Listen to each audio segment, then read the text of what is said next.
Zone Zone on 39 WTZL.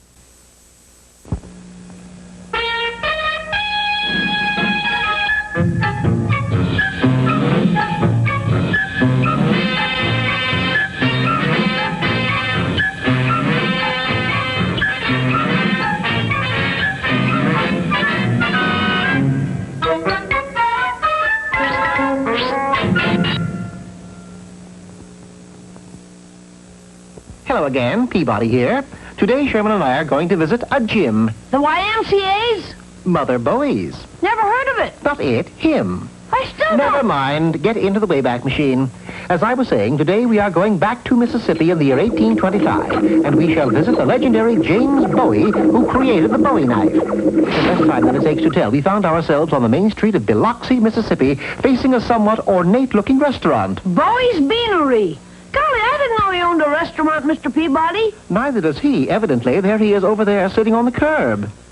What are you doing out here, Mr. Bowie? Gets pretty lonesome in that there restaurant all by myself.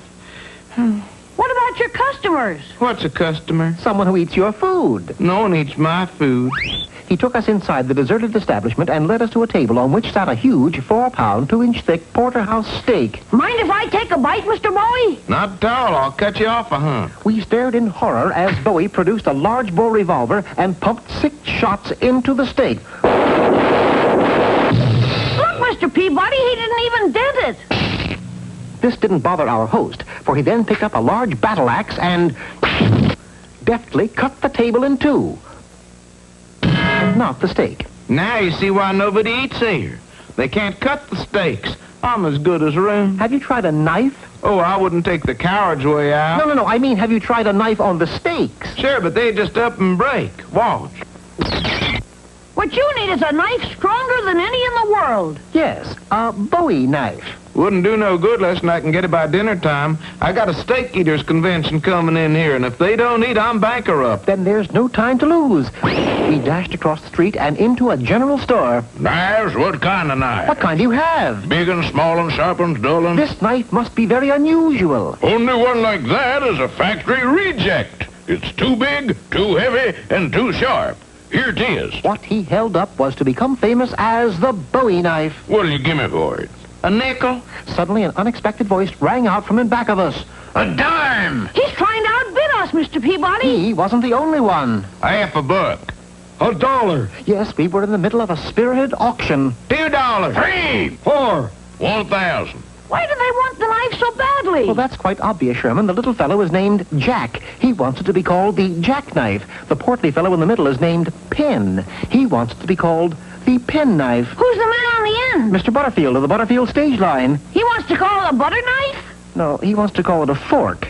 Well, why? He's the village troublemaker. Just then, Bowie made his final bid. $6,872.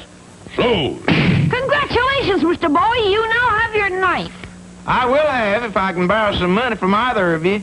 You mean you don't have $6,872? Well, not quite. I got a nickel, though.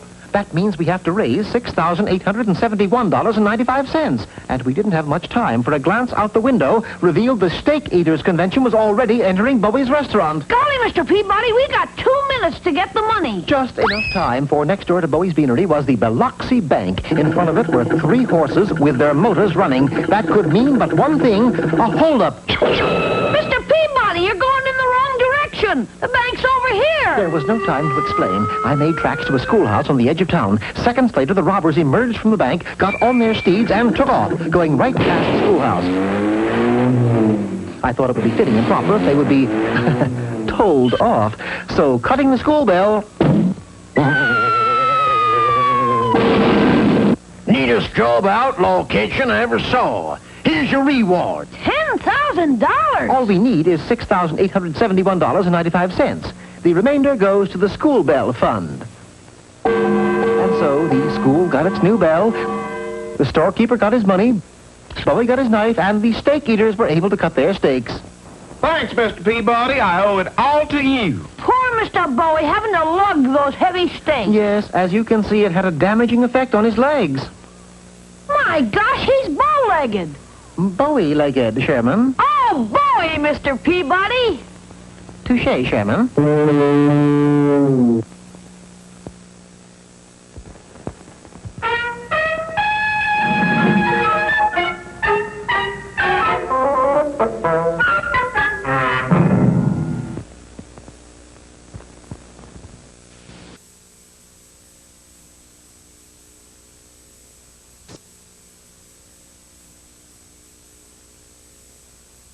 This is 39 WDZL Miami, Fort Lauderdale, your movie station.